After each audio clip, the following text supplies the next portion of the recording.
Jalan. Hari ini kita cek kondisi. Ini usianya sudah berapa, Gus? Ya, ini Pak, kurang lebih 42 HST Pak. 42 ya, kurang lebih 42 HST. Ya, karena beda 1 minggu. Di sini ya. Nah, kita akan selalu cek kondisi buah golden melon di usia 42, sorry. Ya, lupa ya. Alhamdulillah kondisi buahnya sudah mulai menguning ya. Ini bobotnya, oh itu ada yang lebih besar tuh. Bobotnya udah mulai memasuki di atas rata-rata 1,3 ya.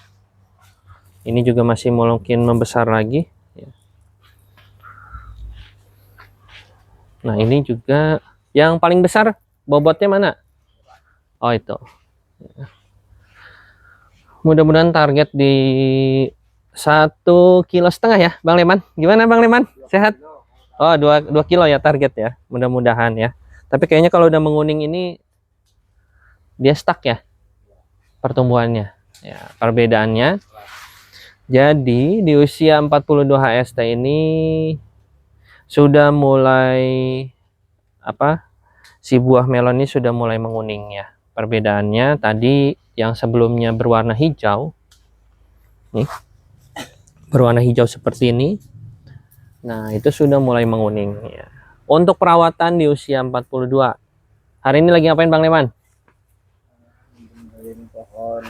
Suaranya lemes banget deh.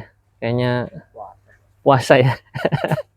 Ya, hari ini masih seperti biasa ya. Kita akan coba pruning ya, beberapa tanaman yang sekiranya sudah terlalu rimbun ya.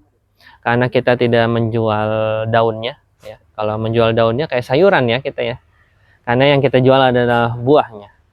Ya, jadi ada beberapa tanaman yang kita rapikan supaya terlihat lebih estetik, lebih rapi ya. Ya, yang pasti nyaman lah buat para pengunjung yang nanti akan coba datang ke Umah Tani ini. Nah, kita juga ada mengalami beberapa kendala ya Bang Leman ya tadi ya.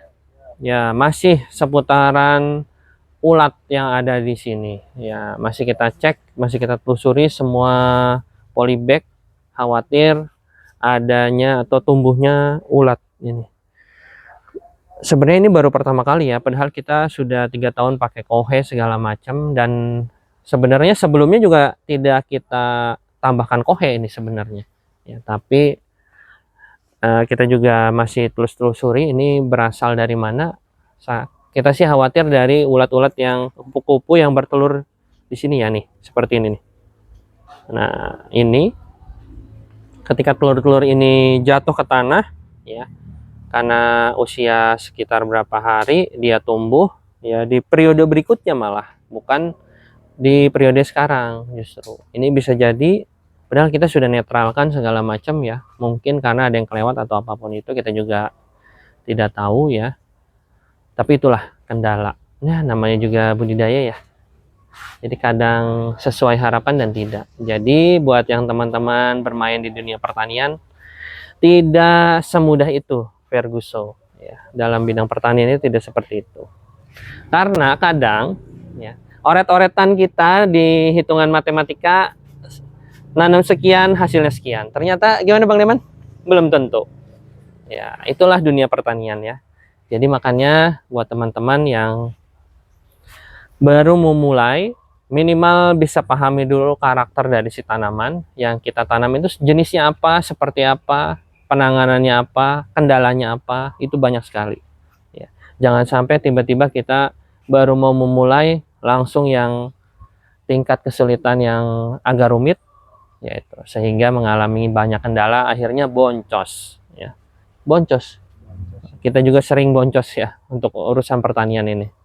Banyak sekali kendalanya, mulai dari alam, cuaca, terus juga hama ya. Kita tidak bisa kendalikan itu semua karena itu adalah ya ciptaan Allah juga ya mungkin ya. Kok mungkin sih gitu. Jadi buat teman-teman yang mau coba memulai pertanian, mulailah dari hal yang paling sederhana terlebih dahulu.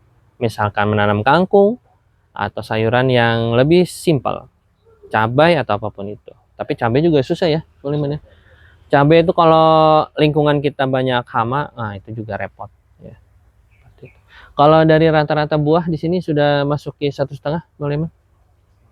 Masuk ya, sebagian sudah memasuki 1,5. Nah kebetulan di usia 34 ini kita akan pupuk ya, pemupukan nanti di sore hari ya, habis asar ya, kita nanti akan coba pemupukan. Ini sudah full KNO putih ya, jadi kita akan coba untuk tingkat K-nya yang lebih tinggi ya, karena untuk pembesaran dan tingkat kemanisan buah nanti kita akan berikan nutrisi K yang lebih tinggi seperti itu.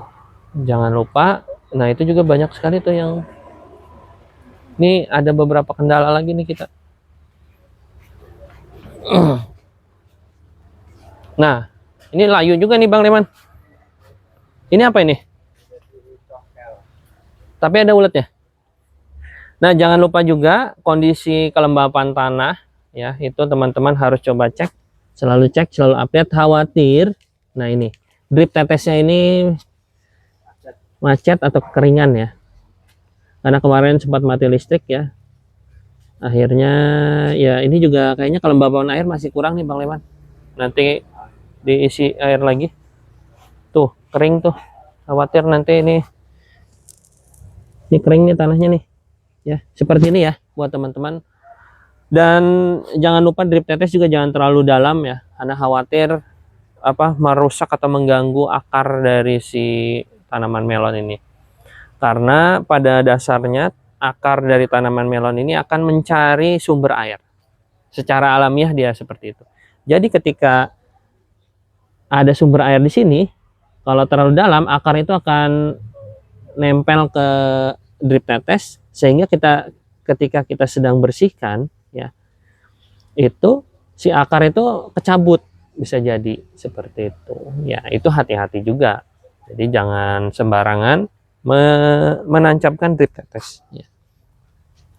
Kalau bisa drip tetes itu selalu kita pindahkan ya, per beberapa hari. Posisinya tadinya di sebelah kanan, misalkan 2 hari kemudian ada di sebelah kiri gitu, supaya nanti merata semua.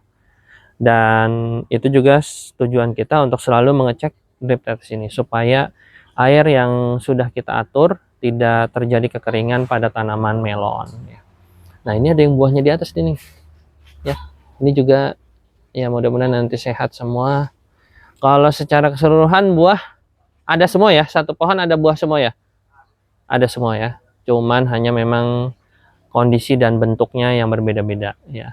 Kalau yang cacat, nah ini nih, ini juga ada kita tanaman yang bentuknya berbeda sendiri ya. Ini kira-kira masih bisa diselamatkan nggak ini bentuknya Bang Leman?